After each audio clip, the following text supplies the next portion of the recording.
Hello, guys. I wanted to talk about some practical advice I wish I could have given myself many years ago, like my 25-year-old self.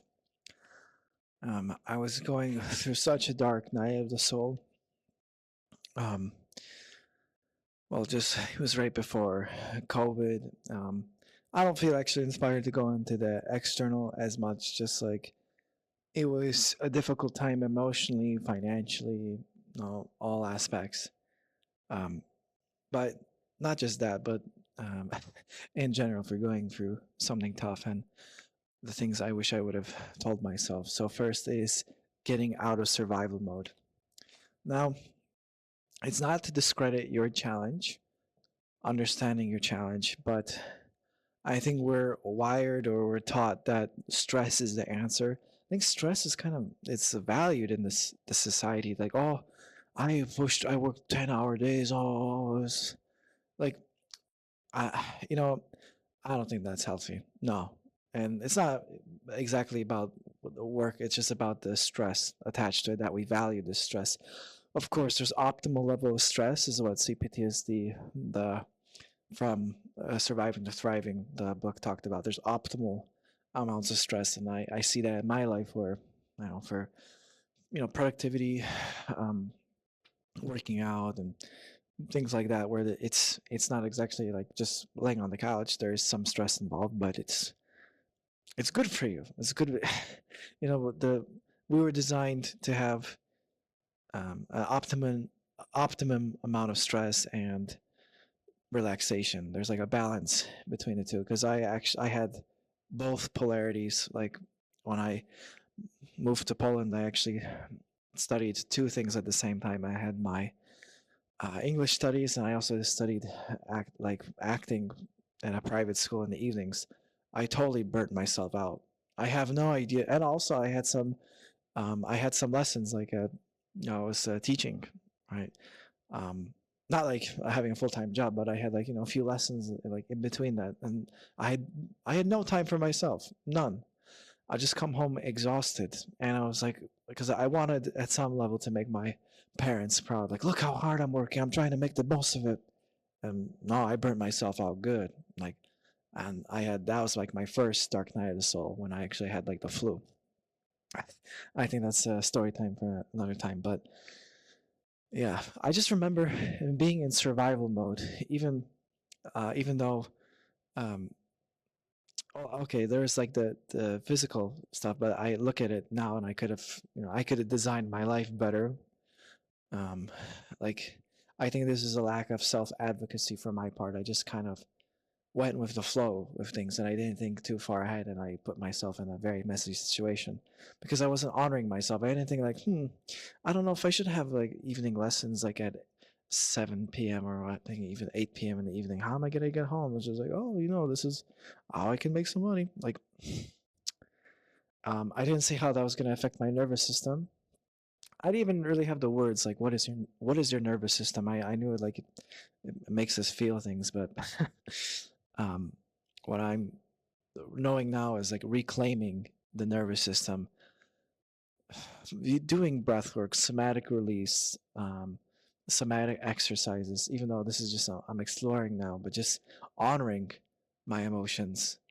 Um, Definitely, with what I'm doing, breath work has helped tremendously. Being able to calm down, because I had this belief that I if I was having a negative emotion, I had to take action like right away.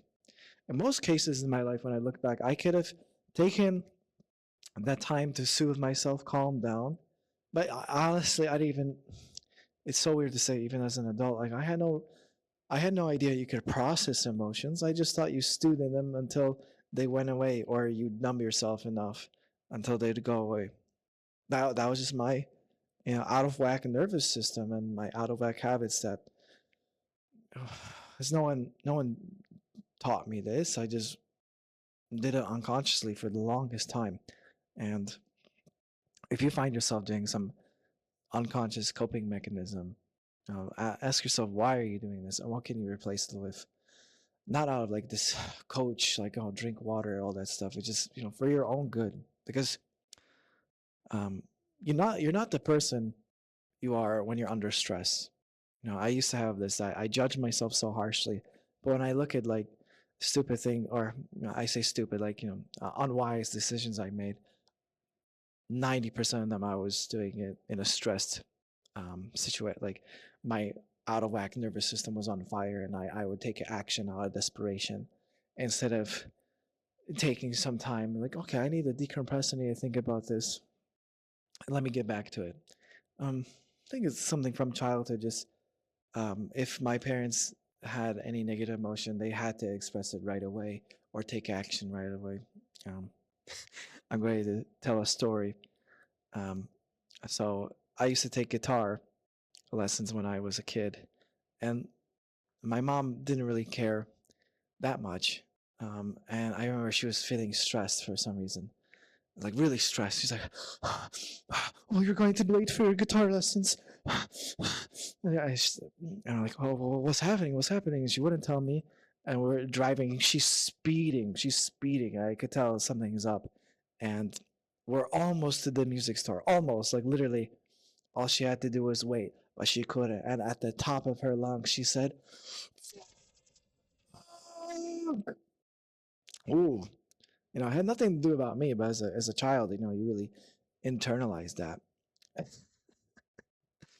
I'm laughing now because, it could have been like, "Oh, son, I'm going through something," or, "Oh, mama needs 5 minutes to take some deep breaths." But it's like, no, mama needs to drive and speed, and traumatize you unconsciously. I still to this day don't know what it was about. I think maybe some financial thing she was dealing with, but who knows? But it happened. Yeah.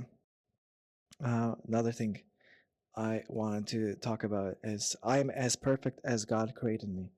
I've said this a few times, and I will continue to say this, um, because this is at the core of all wounds, CPTSD or whatever we want to call it, is the belief in separation, that we're separate from all that is. And um, just for the majority of my life, I was so harsh on myself, calling myself a loser, also surrounding myself with very toxic people. My quote unquote best friend, like in middle school, he'd call me a dork monkey, which is, I see the parallels how my parents would call me Yalpa, which means um, um, like dummy. It's basically dork monkey. It's the same kind of thing. And I'm like, I didn't put two and two together. Like, wow, I'm spending my time with someone that's disrespecting me, right? Because unconsciously, disrespect is normal. It's normal to be disrespected. But when we have this awareness, I'm as perfect as God created me. We're like, uh, would I hold this thought in the Son of God? Should I allow these people into my kingdom, right? The kingdom of the mind. Like, it seems clear as day, no. But since I had such a low self-concept of myself, because of these, emotional neglect from mama and tata and all this other stuff, and then putting myself in situations like that, befriending somebody that, and he had his own thing. His parents were also, I think, very, they're way more emotionally abusive than my parents were, just more overtly. And who knows what happened behind closed doors, but they were not kind people for sure. Yes, but this, I remember posting on Reddit about that. Like, I felt like a loser. Something happened during studies, and it's like, when you're in studies, and I think in school many people can relate, you're getting bad grades or you're struggling, and I look back like all that mental effort, all that, that's hardship for what, you know by just remembering I am as perfect as God created me, like really repeating that as much as you have to until it really gets ingrained. Another one from the Course in Miracles: love holds no comparisons. And that's one of the fundamental healing lessons in the course, because this world that we live in, it always compares, contrasts. Just like what I said about grades, you look at somebody, oh, this guy got an A. In Poland we have numbers like, oh, this person got a 5. Oh, and they also have, I think, have 6s now, or 5 exclamation point, but I got a 1, I got an F. It's so easy to compare ourselves, but we don't see that we're all on our unique journey.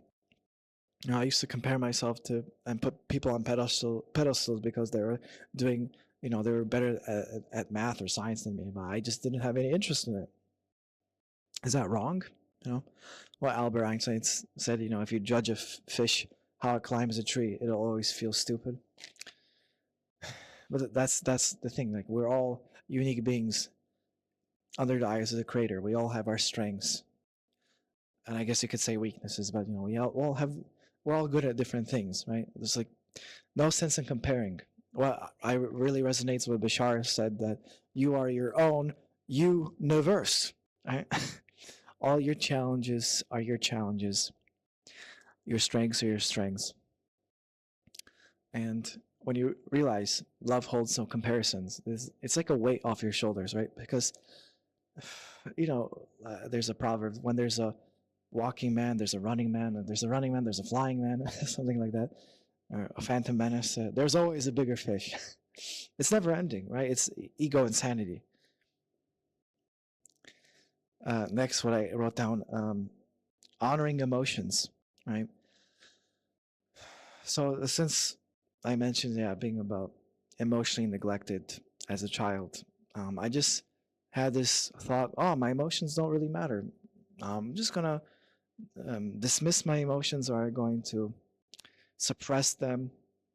Of course, you can only suppress them for so long until they come bubbling out. Usually anger for me, because there's a lot of anger in my family. That was just like and as men, we're taught, oh, it's like I don't know, anger is more, I guess, not respected, but tolerated in men. But the course teaches anger is never justified.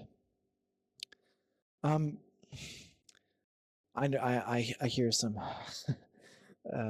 voices against that, but in due time, when it says anger is never justified, this because you lose your peace, right? And I think about the things I've said or acted out of anger. It's the same with like I said, honoring your emotions and honoring where your nervous system is, and to actually take time, calm down before you do anything. But yeah, but I was so afraid of my emotions because good feelings are relatively fleeting, but the negative ones would really, if they weigh me down, and I wouldn't do things. I would just turn into a puddle, watch YouTube, go into dopamine addiction. And I was, afraid of feeling my emotions. I thought I let my emotions run the show, and that's not their job. Emotions are our guide. I think Abraham Hicks said something like that. I just watched another podcast about it. Like, anger could also show you that there's a boundary you need to enforce, or like Bashar says it's a vibration that you don't prefer, something like that. But all these emotions serve a purpose, right? They guide us. They guide us. Are we going on the right path or on the wrong path? As Abraham Hicks says, it is positive emotion that you're in alignment to your higher self, your higher being. Negative, you're out of alignment. So they have a purpose, right? But since I just suppressed them and I diminished them. I wasn't listening to them, and I was going through life pretty aimlessly. Um, yeah, but allowing myself to feel emotions and processing in them um, was very healing, right? Also, like, just knowing you could soothe yourself. It's different. I had no idea. Like I said, I just thought you let emotions stew, and I guess we all, um, like my coping mechanism was YouTube, or just our food, right? But I didn't see how that was, a vicious cycle of like, I'd overeat, gain weight, and then be mad at myself for gaining weight. I didn't put two and two together, not really. And I overate because I would shame myself, and toxic shame spiral. But when you have the self-compassion to realize where the behavior, the habit is coming from, and you're like, oh, I chose to overeat. What can I do better next time? It, it's such a more, what you call it, cohesive way of living. Because like I remember, and I spoke about this, that we hold this negative voice because we feel like it serves us, or like, oh, if I don't listen to it, I'll be lazy. This podcast like hit the nail on the head. I was watching about emotional freedom. It said, Imagine you're at work and your boss, like 50,000 times during the day, says, "Oh, you're not good enough. Your work is shit. Work faster. Why can't you get this right?" Do you think it'd be more productive? No. Right? This is the insanity of the ego. But just, being aware of it, and we could always choose again. We could choose a different thought. Number 7, this world is upside down and backwards. Um, Kind of stealing this from another YouTube channel, Beyond the Alchemy, which I really enjoy that channel. It's about spirituality as well, and in that one, it talks about like this world, like what the course teaches, it values the wrong thing, right? The ego says, "Seek and do not find," right? And I don't remember what exactly the course says, but it's like, seek and find, basically. Something like that. Like it's ask and answer. That's the Holy Spirit. It's about simplicity in the egos. Like keep looking in the external world. And that's another thing I want to also speak upon this. Like going against the grain, being a nonconformist, it's difficult. It's difficult, man. Like even when I remember I wanted to go to a Course in Miracles like seminar during Christmas, and I don't know why. Well, I asked my mom if I could go. I was grown, but just more like out of courtesy, just so like to say like, oh, like is it like okay for you like during Christmas? I'm gonna no, because it's during whatever. And then she slammed her phone on the table and she's like, "Co to jest kurwa sekta? Is it a cult?" No, it's you know, um, is I guess some people can say just because it's not one of the major religions, it's I don't know, but or more in alignment to me is about being vegan, like going against the grain that way. And I know a lot of people have their own thoughts about being vegan. I'm not gonna get into that right now, but just choosing this path. And sometimes I won't even say anything. I'll just be like, "Oh," or "I'm vegan," or maybe just order a vegan meal, and people will just be like, "Oh, did you know this?" And it's like I didn't say anything, and people just just because you're not like them, they want to say something. And same with my national identity. It's neither here nor there, but um, yeah, I know this world likes to put people in boxes. Like you're either Polish or you're American. You can't be both, right? Um, you, like being vegan is wrong. You have to be a meat eater, whatever, right? But understanding that the world is going to think what the world is going to think, I'm going to think what I'm going to think. It was such a hard lesson, but because when I tried to conform, I remember this one. It was my first year or two being vegan, and I came back to the States for Christmas, and or in Poland, Christmas Eve is Vigilia. And I said, okay, guys, I'll be vegetarian. I don't want to rock the boat. Do you know how many times I said, "Oh, Kahir, that's not vegan. I guess you stop being vegan." I'm like, guys, I'm trying to make it easier for you. Why are you making fun of me? Right? It's a lose-lose to conform. Right? It's lose-lose. I've no other thing to say about that. What else do I have here? Kindness and gentleness. Right? The course keeps talking about gentle correction. Right? Harshness is from parents and the ego. Yes. I can't tell you guys how the way I was spoken to was very harsh growing up. There was no small mistakes. It was just, um, for example, this was during the financial crisis. And I think my dad took it very hard, but then he expressed his emotions onto us. And I remember I had two friends. They're named um, Justin. One was Justin H. One was Justin E.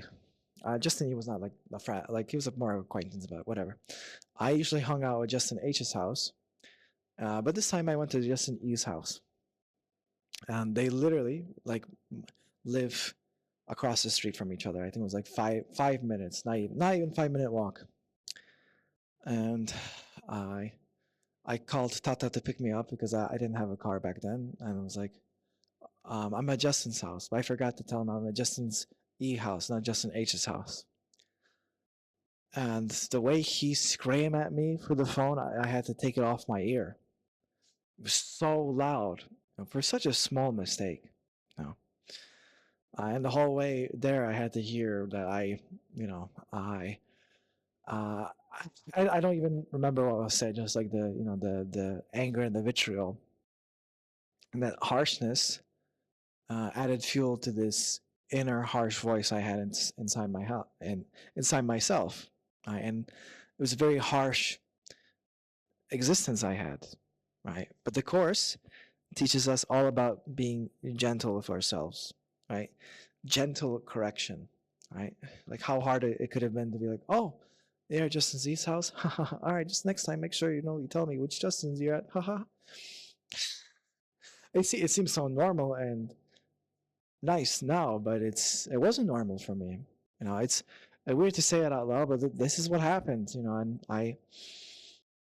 this is why I'm making these videos, right? That to speak out against this, um, and then the way I would speak to myself for small mistakes would also be very harsh. Like, oh, you didn't turn in this homework assignment on time. Oh, how could you? Oh. Like, I had thoughts like I hate myself. Um, like, I'll never get things right. Things like this, and because I believe, yeah, harsh. Like, oh, this is a harsh world. We have to be harsh, right? Dog eat dog world. But dog eat dog world is only a belief in separation. Right? If we believe in the unified consciousness, the Holy Spirit's thought system, knowing that we are all one, all one with God, with the Holy Spirit, like, why would you hold a harsh thought like that? Only hold this harshness because it believes that you'll serve you, you'll protect you in this harsh environment. But I'm done with that, guys. I'm done. I can't live like that anymore. It's awful. It's a stressful way of existing, and some people keep subscribing to that. That's their choice. But I'm here to tell you guys there's a different choice. All right. What else? I wrote down. You are not your stressed worst self. Yeah, this combined from the first topic about survival mode. Right. Just like now I hold so much compassion for myself when I understand it that I was just acting out of a dysregulated nervous system, right? 90% of the time, you know, and the lasting effects of that, like armoring, which means like your body's all tense. Like I'd be people say, like you're very spiente, like tense. I'm like, why am I tense? I don't understand. It's my nervous system locked up, like my body. My body was locked up because I was in fight or flight for most of most of my childhood, and I would act out in this stress states, and I didn't know at the time, but now I could see clearly that was just the way I lived, and I think the system also, just like going to school and to work and all this stuff at university, it's just like it can be very stressful, right? We don't honor relaxation. We feel like relaxation is like laziness. And what I'm learning now, it's you're more productive in the long term by giving yourself rest. And it's necessary. It's not optional, right? We think it is, but it's not, right? I think I'm going to speak more about that as well in the future. Um, Last point I hear, heal the story, the interpretation. I touched upon this in an earlier video about we're not afraid of the event, we're afraid of the story that we tell. This is under the teacher's manual, talked about that. It's not the fact, it's the interpretation that we need to, because all we need to change is the perception, right? Think about all these different points of view we have. Which true is true? And I see myself, the stories I told myself, these negative, dark stories. Like, oh, you got rejected. Oh, you're so bad with girls. Oh, look at the money in your bank account. You're gonna be destitute on the street. Oh, you don't. Oh, look at this guy. he's so much more successful than you. It's I said such a stressful way of life, right? But it's healing the interpretation. Interpret things differently. Put a positive spin on things. And I understand some people can say this is wishful thinking. For me, I think this is light thinking, right? Because I could see how the heavy thinking like this, like, oh, I need to keep struggling in order to be successful. It doesn't even work.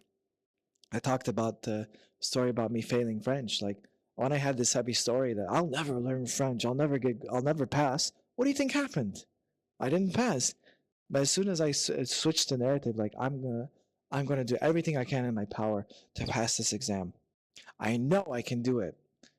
That's what happened. That's when I passed it.